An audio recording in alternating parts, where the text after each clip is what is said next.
ॿुधाई ॿारनि जी हुन वारी सचपच त अतिया जी ज़िंदगी घणी शराबी में गुज़री आहे। अतिया जा ॿार हक़ीक़ी तौर ते उहे ॿार आहिनि जिन शायदि वोट करे ॾिठो बि न हुजे, पर अतिया जा ॿार जहिड़ी सुठी सिंधी ॻाल्हाईंदा आहिनि, न रुॻो सिंधी ॻाल्हाईंदा आहिनि, मूंखे ख़बर न आहे त उन्हनि जे सोच जी ज़बान कहिड़ी आहे, पर मूं कॾहिं बि एतिरी ख़ालिस सिंधी शायदि हू बि न ॻाल्हाई आहे। अतिया जा ॿई ॿार 12 पढ़ी हितां त मां उन्हनि जी एजुकेशन ॿाहिरां इन्हनि स्कूलनि में रही अंग्रेजी मीडियम में, पर सूंहं गॾु वेठी आहे। सूंहं बर्तानिया मां जेका असां पढ़ी आई आहे, हाणे जर्मनी मां आई आहे, पर इन्हनि ॿारनि जी ॿोलीअ में जॾहिं पंहिंजे माउ पीउ सां ॻाल्हाइनि था, जॾहिं असां सां ॻाल्हाइनि था, उहो उन्हनि जी ॿोली में हिकिड़े लफ़्ज़ जी मिक्सिंग कोन थी आहे। मां सम्झंदी उते रही पंहिंजे ॿारनि खे जहिड़े तरीक़े सां ॿोली सेखारी आहे, उहो शायदि उहे अदीब जेके ॿोलियुनि जे लाइ ॻाल्हाईंदा रहनि था, उन्हनि खां वधीक मां सम्झां थी त और अतिया पंहिंजे ॿारनि खे इहा ॿोली मुंतक़िल करे अतिया पंहिंजे ॿारनि खे उहा सिंध ॾिनी आहे। बाक़ी ॿियनि सिंध जा नारा ॾिना हूंदा पर ॿोली न ॾिनी आहे। वरी मां रुॻो हींअर असां वरी मुंहिंजे प्यारे दोस्त शाह मोहम्मद पीरज़ादे जो बि मज़मून आहे, उहो अमर पढ़ंदी, पर उन खां विच में रुॻो थोरो असां हिन सॼी शइ खे कयूं था त मुंहिंजी इरफ़ाना तमामु बहितरीनु तरीक़े सां हिन सॼी शइ खे कयो आहे। ख़ुदि मां बि सोचियो त वाक़ई मां त इहो ई सोचियो त उन महिल मूंखे न आयो, पर असां मां रुॻो हींअर नंढड़ियूं नंढड़ियूं सम्झो त मिड़ई थोरो मिर्च मसालो विच ते जेका हिकिड़ी ॻाल्हि मां ईअं यादि थो अचे मूंखे कुझु, त असां औरत जे कम खे ॾिठो कीअं वियो। मतिलबु मुंहिंजा पहिरियों मजमू अंग्रेज़ीअ में छपजणु, मूं ते सॼा अंग्रेज़ीअ में मज़मून अचणु, इन्हनि सभिनी शयुनि जी फ़ाइदे जे बदिरां मूंखे नुक़सानु इहो थियो जो मूंखे सिंधी माण्हुनि ऑन करणु छॾे ॾिनो। भई मां त तव्हां जीअं मूं थोरी वञी एन मेरी शमिल खे चयो आहे त मुंहिंजी नज़म खे तव्हां तर्जुमो कर, उन सां थियो मुंहिंजा सिंधी माण्हू नाराज़ थी विया, जेका मुंहिंजी सिंधी ऑडियंस हुई, जंहिंसां गॾु मां वेही सिंधी अदबी संगत जे क्लासनि में वेही इहे कमु कयो आहे। ऐं उन खां पोइ वरी शेख अयाज़ मुंहिंजे शाइरीअ जो मुहाग लिखियो, ऐं जॾहिं उहो मुहाग लिखियो त उन में कुझु माण्हू इन करे नाराज़ हुआ त शेख अयाज़ जहिड़े माण्हू आहे हुन ते मुहाग लिखियो आहे, हालांकि हिन जी शाइरी मतिलबु इन करे हिन जी मतिलबु शाइरी छा आहे उन ते ॻाल्हि न थी शेख अयाज़ जे मुहाग ते।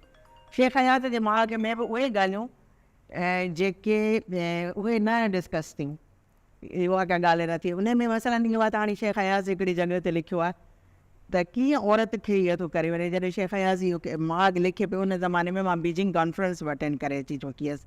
ऐं ॿी ॻाल्हि इहा आहे त मुंहिंजी पढ़ाई आहे, मां प्रोफेसर न ठही सघियसि, मुंहिंजी पढ़ाई अध में रहिजी वञण जो वॾे में वॾो सबबु ईअं आहे त जीअं नौजवाननि मां कंहिंखे नशे जी आदत लॻी वञे, मूंखे किताबनि पढ़ण जी आदत लॻी वई, हिकिड़ी लाइब्रेरीअ खां ॿी लाइब्रेरी, हिकिड़ी बस मां चढ़ी लियाकत लाइब्रेरीअ खां जेको आहे सो ॻाल्हियुनि तॾहिं किताब ख़रीद कोन कंदासीं।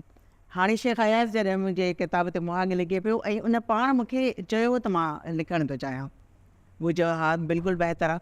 मूंखां हुन खां कुझु सुवाल कया हुन मूंखे हुन पुछियो त ॿुधाए तुंहिंजो मुतालो केतिरो आहे।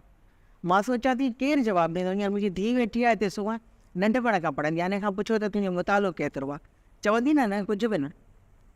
त मूंखे जॾहिं शेख अयाज़ इहो पुछियो त ॿुधाए तुंहिंजो मुतालो केतिरो आहे, मूं चयो कुझु बि न।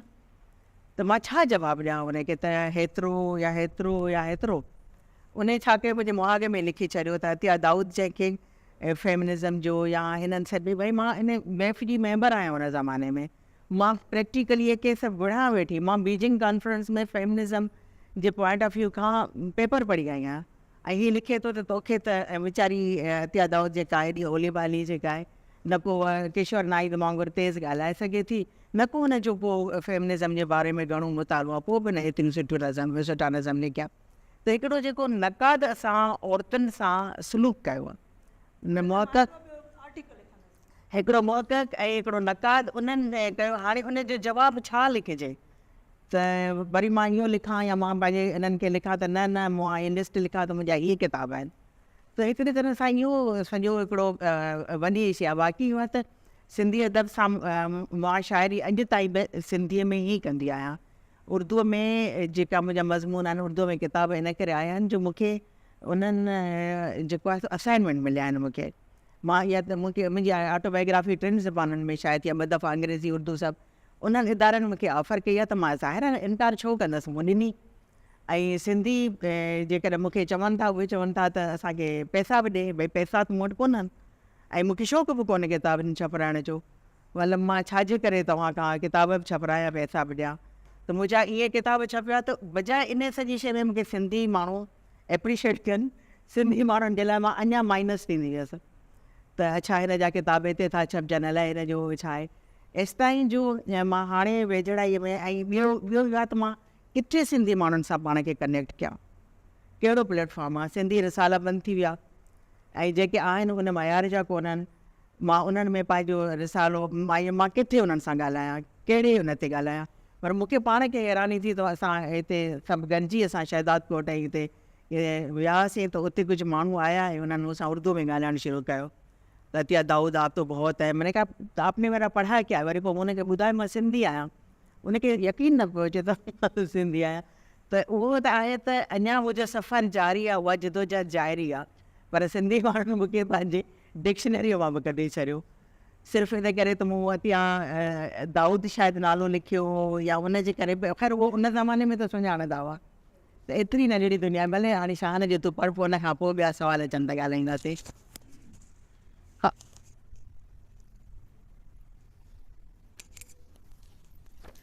सवाल जवाब खां त असां कोन कंदासीं, असां तव्हांखां तव्हांजी शाइरी ॿुधंदासीं। पर उन खां अॻु में शाह मोहम्मद पीरज़ादे जो हिकिड़ो आर्टिकल लिखियलु आहे, उहो अॼु असांजे प्रोग्राम में शामिलु न थी सघियो आहे ॿार किथे हुजण जे करे, पर मां उनजो जेको आहे सो पढ़ंदसि। ऐं ख़ासि तौर ते कुझु शयूं जेके इरफाना बि चयूं ऐं तव्हां बि ॻाल्हायो आहे त मूं ॻाल्हाइण में मिस कयूं आहिनि, त उहो मूं इन करे मिस कयूं आहिनि त उहे हिन आर्टिकल जो हिसो आहिनि। हिन जो पेपर जो जेको उनवान आहे त अतिया दाऊद सिंधी शाइरी जी अकेली बैनुल अक़वामी सेलिब्रिटी शाइरा।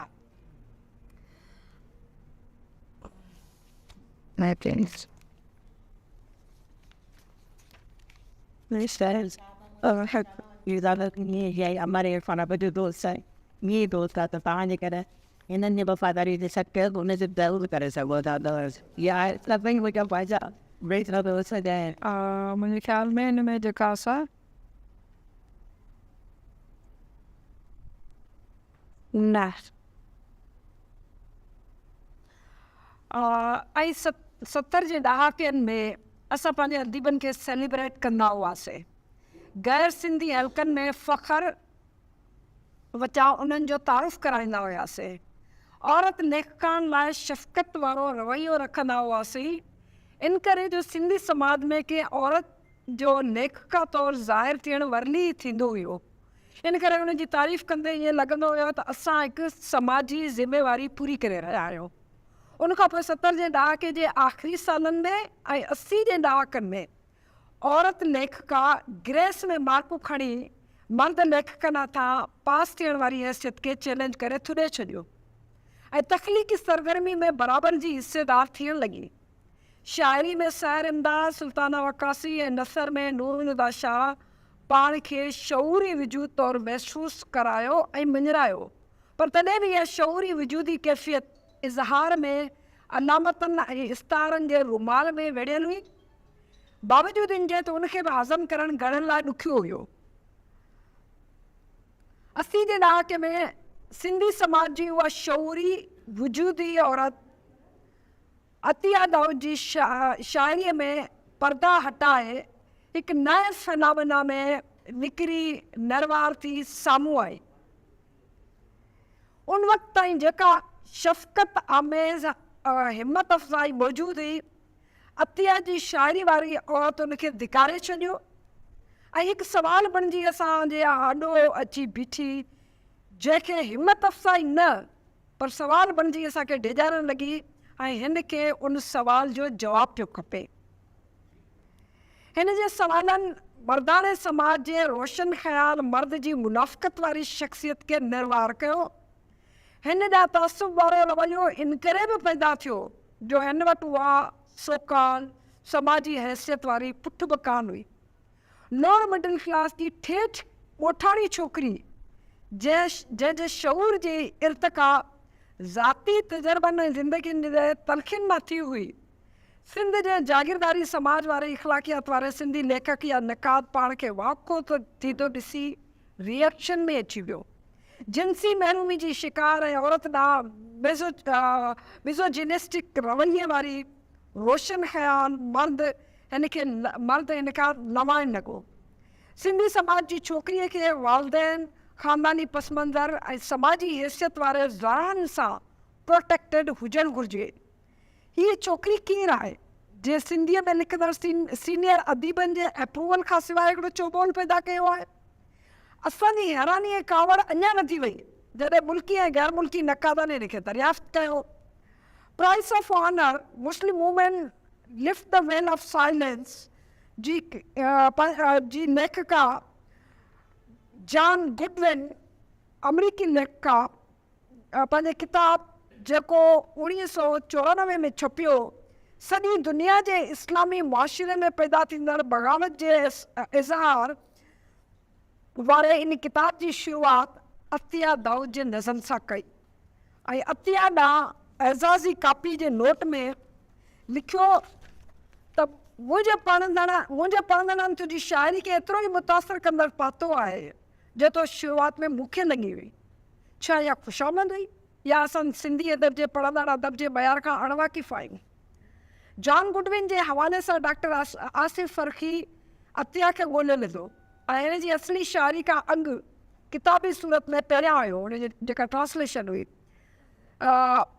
जॾहिं त किताबी सूरत रैजिंग टू बी फ्री में पहिरियों आयो हिन जी शाइरी जो अंग्रेज़ी तर्जुमो। असांखे ख़बर आहे त हर शाइर ऐं अदीब रुगो हिकु अदर लिखणी अंग्रेज़ी में तर्जुमो थियण जी केतिरी ख़्वाहिश रखे थो।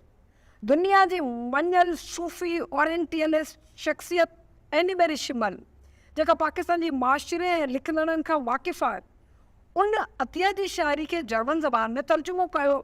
छा हिन कंहिंजी सिफ़ारिश ते उहो कयो हूंदो? अतिया सिंधी अदबी संगत कराची जी सरगर्म मेंबर ऐं कारकुन रही ऐं हिन जा फस्ट एंड नज़म जेके असां उर्दू में पढ़ंदा आहियूं उहो उनजी ट्रांसलेशन आहे। हिन जा फस्ट एंड नज़म उन गज़लनि में पेश थिया आहिनि। शायदि इन करे ई अतिया खे ॿियनि तबसरनि जी ज़रूरत महसूस थी न हुजे। सिंधी अदबी संगत जो 80 वारो दौरु अदबी ज़रख़ेज़ी ऐं शऊरी डेवलपमेंट जो ज़ोरदार प्लेटफॉर्म हुयो। अतिया ऐं हुनजे मुश्क ख़ुदाबा शबड़े जी सिंधी अदबी संगत कराची में शमूलियत जे सबबि 1992 में शेख अयाज़ जे शान में हिकु शानदार प्रोग्राम थियो जंहिंजी सिक पोइ देरि सां KLF जे शुरू थियण सां लथी।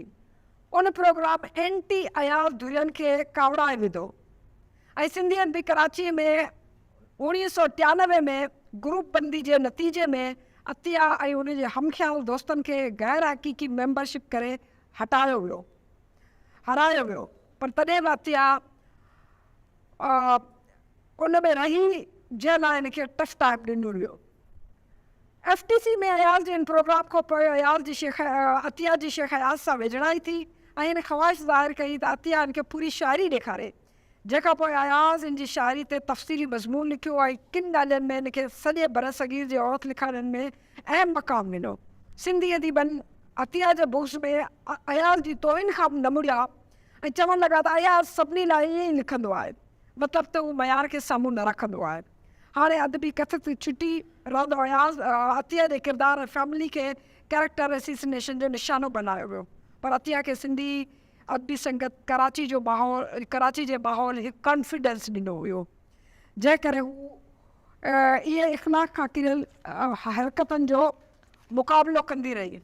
ऐं वॾी ॻाल्हि इहा आहे त जेका असां ते बि जेका तोहमतूं ऐं जेका बाहिबारी हुई उहा साॻी टोले जी हुई जंहिं अतिया जे ख़िलाफ़ु बाहिबारी।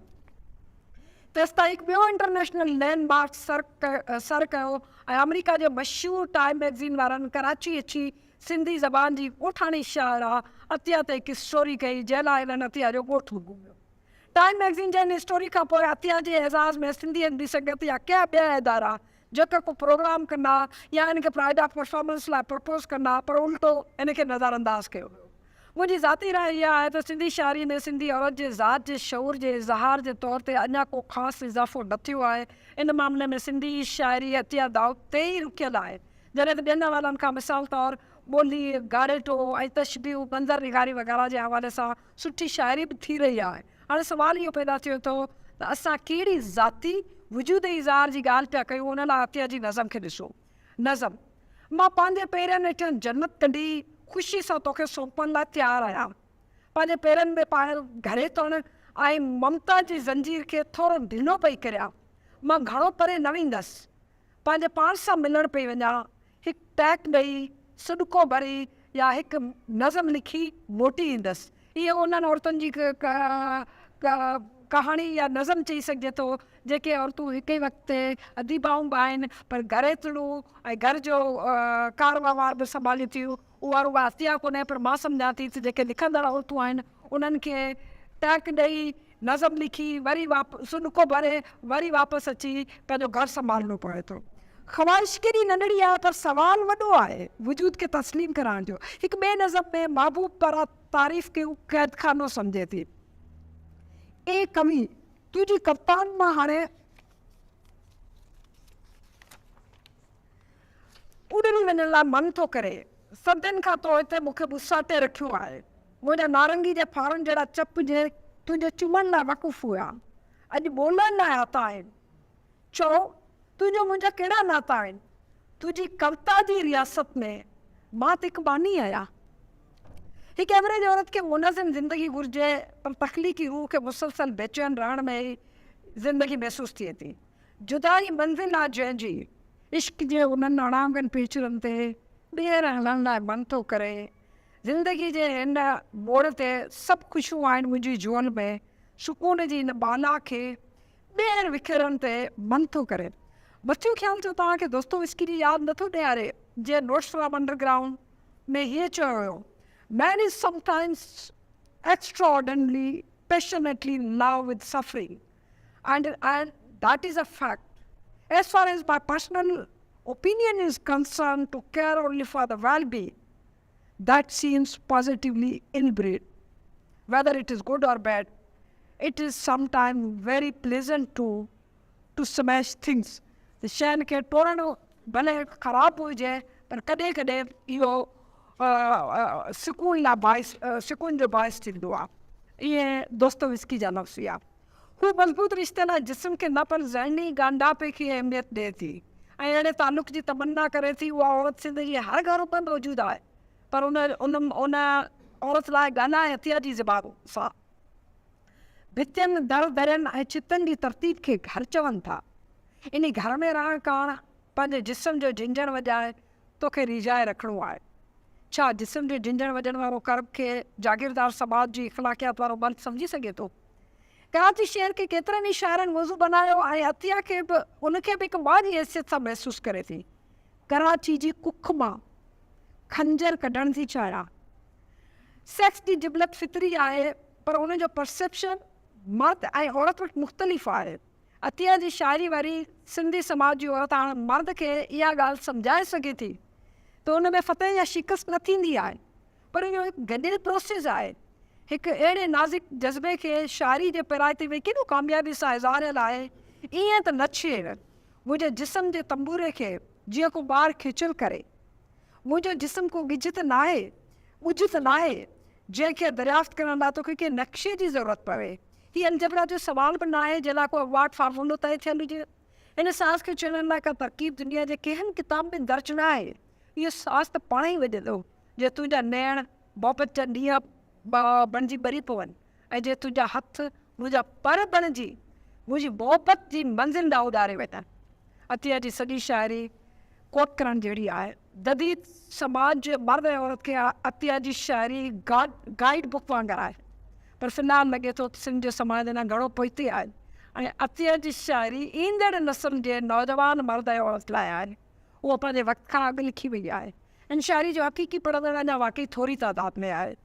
असांजा नौजवान लिखंदड़नि ऐं ख़ासि तौर ते औरत लिखंदड़नि खे औरत जी शाइरी वारी औरत खे अॻिते आणणो आहे। लफ़्ज़नि जे गैर ज़रूरी भरमार ऐं क्लेश खां बचाइणु घुरिजे।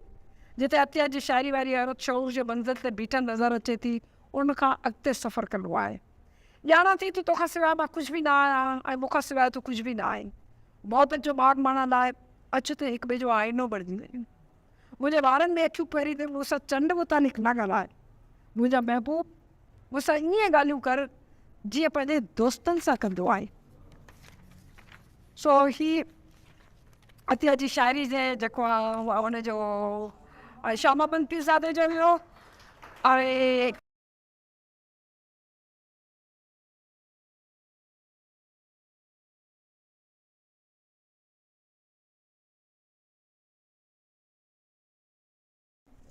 नहीं मुझे पे पढ़ा हाँ ई अमर गीत आहे, जंहिं धरतीअ जो कसम खाई तो सानीअ निभाइण जा वाइदा कया हुया, उन धरतीअ खे असां लाइ क़बर बणायो वियो आहे।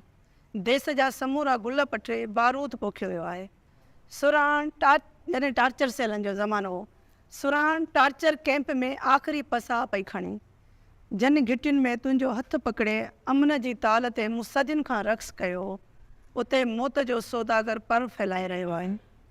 गुरबीअ जी सुथण टिक जो चोलो ऐं खंभोरो, माना हिन में लिखियो अतिया कोन्हे त लिखंदड़ केरु आहे, पर लेखक आहे जेको बयानु थी ॾिए त गुरबीअ जी सुथण टिक जो चोलो ऐं खंभोरो मूं संदूक में लिकाए छॾिया आहिनि। छो जो हुन वक़्तु सिंधी अजरक न पाए सघो, ऐं उहो मर्द लिखंदा हुआ त असां सिंधी अजरक नथा पाए सघूं, पर अतिया लिखियो आहे त मूं पंहिंजी गुरबीअ जी सुथण टिक जो चोलो ऐं खंभोरो संदूक में लिकाए छॾिया आहिनि। पंहिंजी सुञाणप खे गीत ॾेई ॻी छॾियो आहे। रस्तनि ते हलंदे आसमान ते खिड़ियल चोॾीअ जो चंड ॾिसी मां तोखे भिटाए जो बेत ॿुधाए नथी सघां। क्लाशन कोप जे टकावनि ते मुंहिंजा बालक छिरक भरे निंड मां उथी पवनि था। मां लोली ॾियण लाइ चप खोलियां थी, घर जा भाती वात ते आङुर रखी ख़ामोश रहण लाइ चवनि था।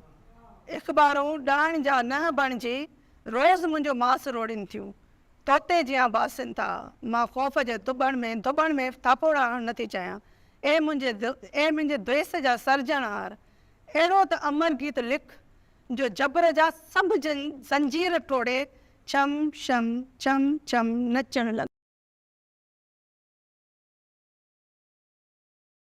हाणे अतिया तव्हां पंहिंजी शाइरी ॿुधायो।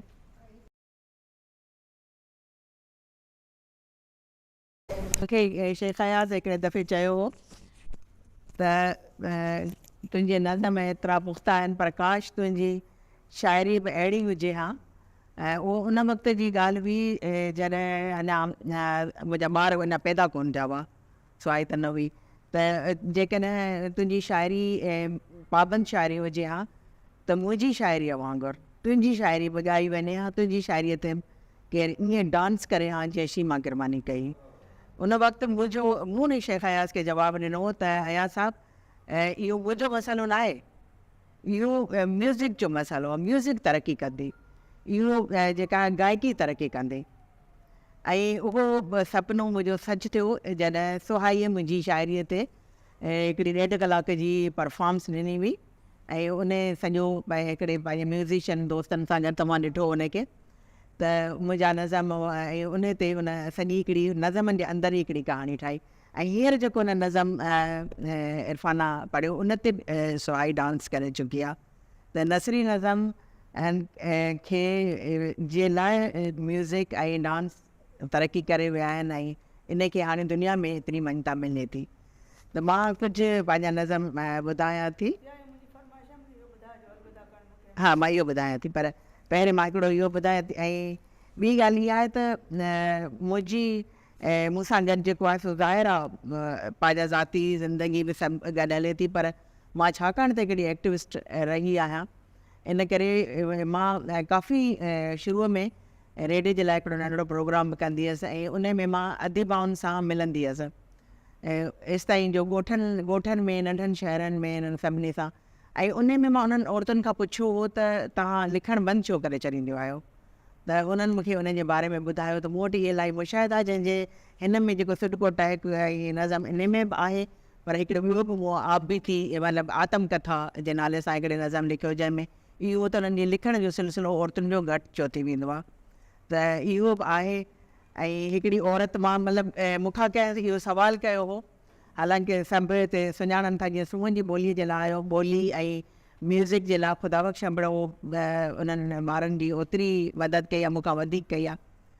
त इन सॼी शइ जो त इहो आहे, पर उन जे बावजूदि जेको हिकिड़ो इहो सॼो सफ़रु रहे थो औरत जे पंहिंजे, जीअं मूंखां इहो सुवालु कयो त तव्हां कहिड़े मूड में लिखंदा आहियो।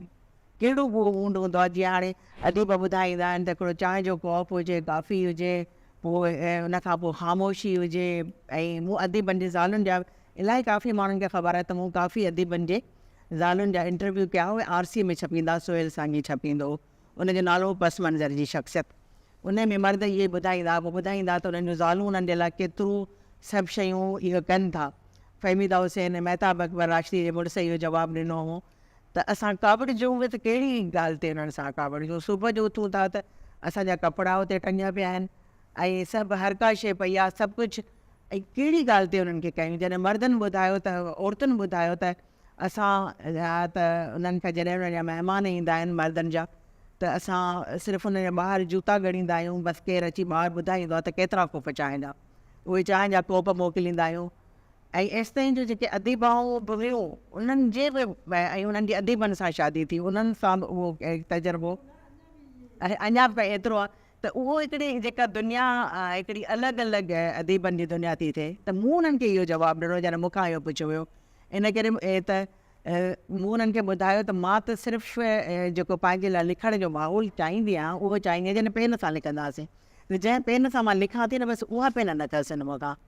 बाक़ी ॿियो इहो आहे त या मां इहा सॼी रिसर्च बि लिखी ऐं ॿारनि मुंहिंजी वीडियो ई ठाही त मां हिकिड़े हथ सां बोर्ड पे भुञंदी हुअसि, ॿिए हथ सां मां उहे हिकिड़ो किताब पढ़ी हुन जा नोट्स बि वेठी वठंदी हुअसि।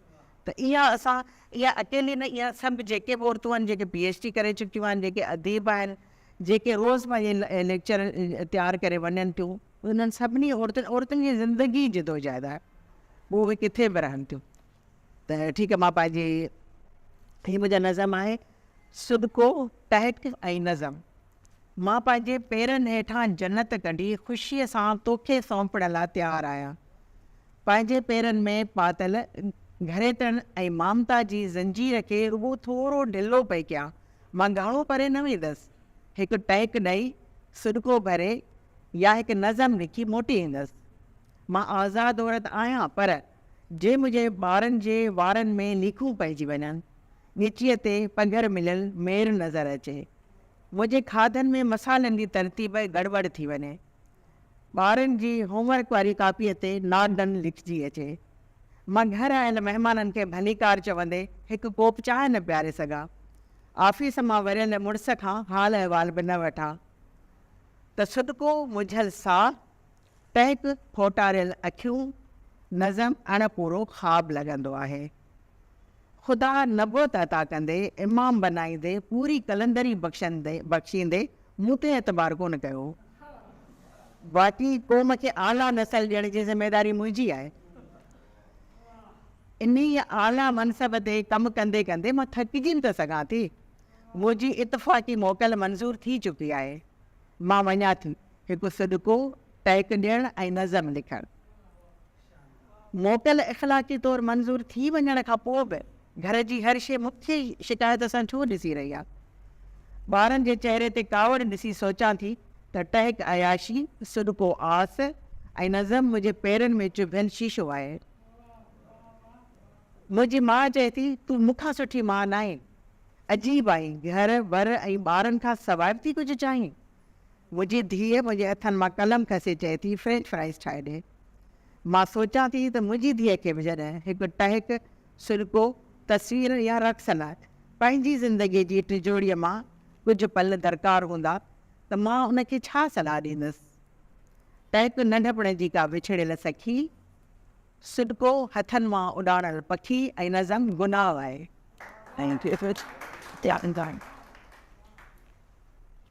Shout out. I mean, that's true.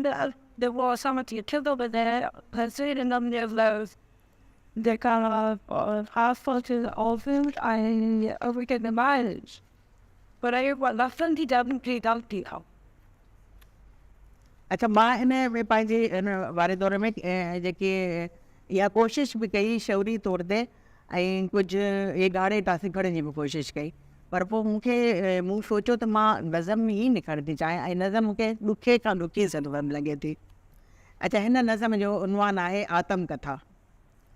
सरती तूं पुछी थी त मां कीअं जीवन घारियां थी, शादीअ खां पोइ लिखां छो न थी।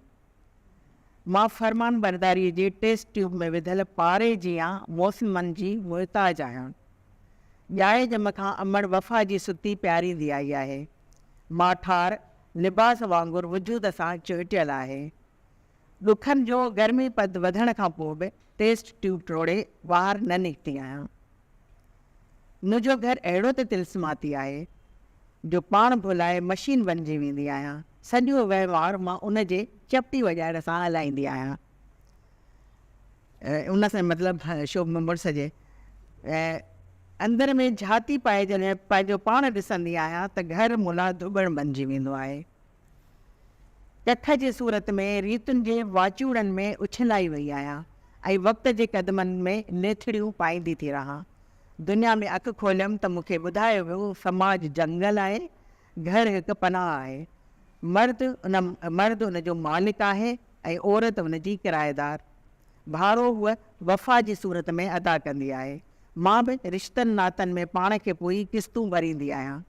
सरती मां लिखां हिन करे नथी जो समूरा जज़्बा मेड़े सेड़े वफ़ादारी जे दॿे में बंदि करे छॾिया आहिनि।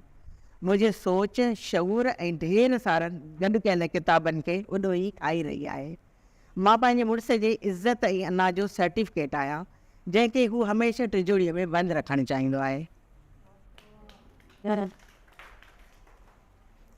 ऐं हीअ मुंहिंजी नज़म जेका आहे उहा पॉलीगेमी ते आहे, मतिलबु मुड़ुस जी ॿी शादीअ जे हवाले खां। मज़हब खे तलवार बनाए ख़्वाहिशनि जे अंधे घोड़े ते चढ़ी मुंहिंजे मन अंगण ते भेल कई। मां मतिलबु हालांकि मुंहिंजी उर्दू में फ़हमीदा रियाज़ तर्जुमो कयो आहे या कुझु बि कयो आहे, पर जेको मज़ो मूंखे सिंधीअ में पढ़ाइणो वेंदो हाणे भेल खे मां छा उर्दू में कंदुसि उहे सिर्फ़ु उहे ई कनि था। त मज़हब खे तलवार बनाए ख़्वाहिशनि जे अंधे घोड़े ते चढ़ी मुंहिंजे मन अंगण ते भेल कई। मुंहिंजे वेसाह खे ट्रियास ते टंगे तो बि शादी कई। तोसां ढारियल समूरनि घड़ियुनि खे मूं खल वांगुरु मास ते चंबड़ायो आहे। तोसां पल ॿधी अबे जो अङण ओरांगे तुंहिंजे आंदल सांचे में मूं पंहिंजो पाण मापायो हो। प्यारु छा आहे मां नथी ॼाणा, पर तुंहिंजे घर बड़ जे वण जियां मूं ते छांव कई। ज़माने जी अखियुनि मां वसंदड़ तीरनि खां बचायो। उन जे सांचे में रहण काण पंहिंजे वजूद खे कपींदी कोरींदी ॻड़ींदी रहियसि। तुंहिंजे रत खे पंहिंजे मास मां जनमु ॾिनमि। औलाद बि तुंहिंजो मुंहिंजो ॿंधणु न बणियो।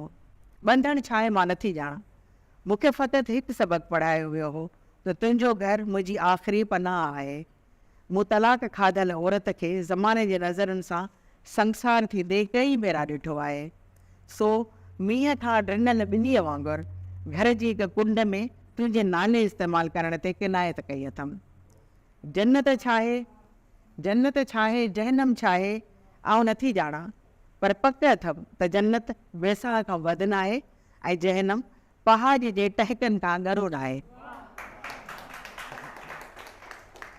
माण्हुनि जे टोकनि ऐं रहम भरियल नज़रनि खां संगीन का पुरसरात न आहे।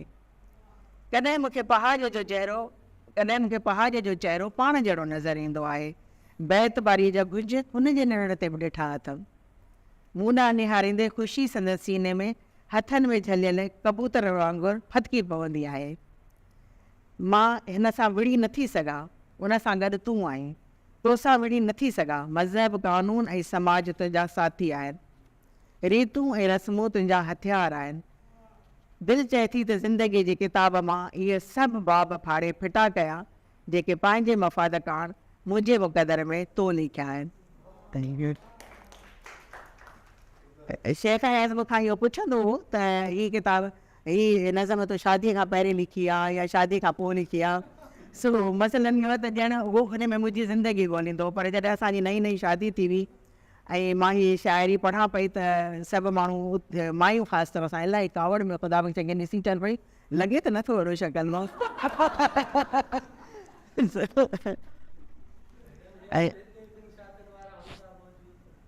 ऐं घणा ई हूंदा लॻे थो।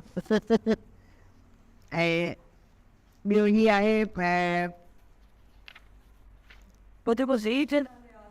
हा उहो पोइ आख़िर में ॿुधाए थी। हा, प्यार जूं सरहदूं प्यार त मूंखे बराबरि करी थो, मतिलबु इहे जेको उन उन ज़माने में बि हिकिड़ो ज़िया वारे दौर में जॾहिं स्टेट खे ई सॼो कजे पियो, पर उन ज़माने मां पिदरशाहीअ खे वधीक ॾिसां पई।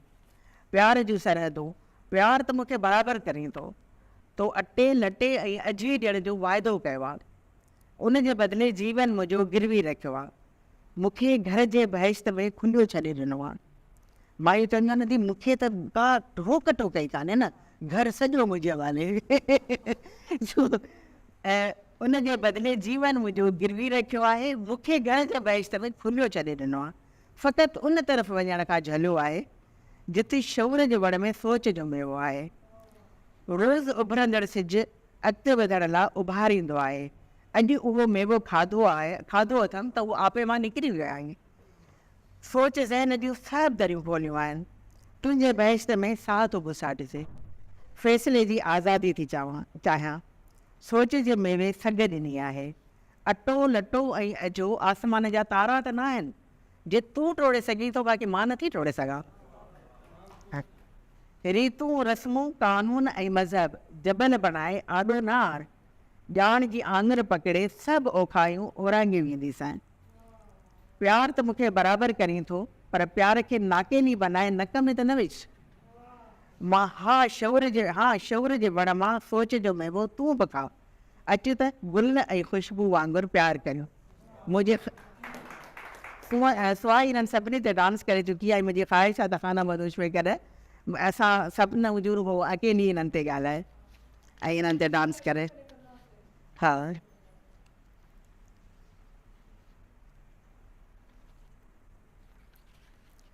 ऐं ॿियो इहे प्रीत जा वेछा मां हथ में ॾेई, ऐं मूंखे पाण खे बि वधीक वणंदी आहे, त वणंदो आहे। प्रीत जा वेछा मां हथ में ॾेई जीवन में तोसां हलण थी चाहियां, ऐं तूं नक में नाकेली विझी मूंखे गेलण थो चाहीं।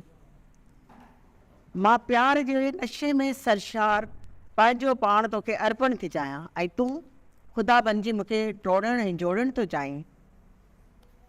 तुंहिंजे मन अङण में मां प्रीत जी छेड़ छमकाए तुंहिंजे मन अङण में अमर नाच नचण थी चाहियां, ऐं तूं मुंहिंजे मजबूरियुनि जो राग ॻाए ज़रूरतनि जी डफलीअ ते कटपतलीअ जियां नचाइण थो चाहीं।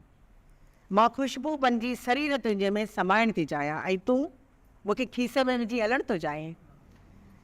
तुंहिंजे मुंहिंजे मेछनि ते मां रोअण थी चाहियां, ऐं तूं चपटी वॼाए मूंखे खिलाइण थो चाहीं। हाणे जेके तव्हां मूंखे चयो मां उहे ॿुधायां। अच्छा, हा, बसि मां हीअ जो मशीनी माण्हू ॿुधाए पोइ आख़िर में ॿुधायां। वाह, मशीनी माण्हू हीअ मतिलबु उन जी जेको आहे न, जंहिंजो ज़िकिर कयो इरफान, असीं वॾनि शहरनि जा माण्हू इज़त सां जीवन गारण कान रोबोट जीअं हलंदा रहूं था। घर हलाइण ख़ातिर महांगाईअ जे जंड में पीसजंदा ई रहूं था। घर जंहिं लाइ ख़्वाब ॾिठासीं, उन जे पोयां रोड में निंड पंहिंजी विञाए वेठासीं। प्यार ऐं ॿिया समूरा लतीफ़ जज़्बा जेके असांखे आला ज़ोक साबित करे सघनि था, उन्हनि खे असीं ड्राइंग रूम में सजाए रखंदा आहियूं।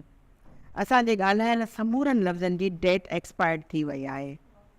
नवां लफ़्ज़ असांजी लुग़त में मिसप्रिंट थी विया आहिनि। असीं गूंगनि ऐं ॿोड़नि जियां हिक ॿिए जूं ज़रूरतूं सम्झूं था।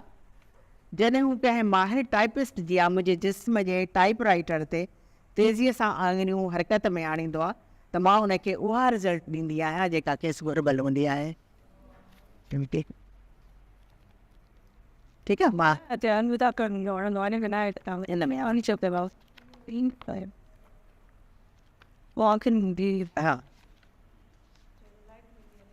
अलविदा चवणु मूंखे हमेशह मुश्किल लॻंदो आहे उन जनाज़े खे जंहिंखे खॼण जी ॾाढी जल्दी हूंदी आहे। हर उन मौसम खे जंहिंखे आख़िरकार मुंहिंजे जिस्म जा टिश्यूज़ क़बूल करे चुका हूंदा आहिनि। रंग बिरंगी पोपट खे जंहिंखे मुंहिंजो मन अञा की घड़ियूं पंहिंजे हथनि में पकिड़े रहणु चाहींदो आहे। कारे कारे ककर खे बिना वसण जी जेके नेणनि खां तिरकंदो वेंदो आहे। उन दोस्त खे जंहिंजी कुर्बत जी मिड़नी हवासनि खे आदत हूंदी आहे। अलविदा चवणु मूंखे हमेशह मुश्किल लॻंदो आहे।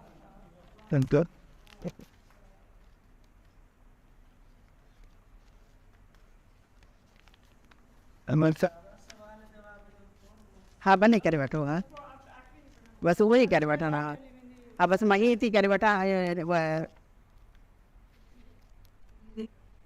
हूअं त लाइट हलंदी लाइटूं त हलंदी उहो पंहिंजी धीअ जे ना जे तोखे कारी करे मारीन मरी वञा ज़रूरु नी लाइजां शराफ़त जे शोकेस में निकाब कढी न वेजां ज़रूरु नी लाइजां उञायल ख़्वाहिशनि जे ऋण में थूहर जियां न रहिजां ज़रूरु नी लाइजां जे कंहिंजी यादि होरियां होरियां मन में तुंहिंजे हुरी पवे मुरकी पइजां ज़रूरु नी लाइजां हू छा कंदा तोखे रुगो संसार कंदा जीवन पल माण जा ज़रूरु नी लाइजां नीअं तुंहिंजे खे गुनाह बि चइबो पोइ छा आहे सही वञिजां ज़रूरु नी लाइजां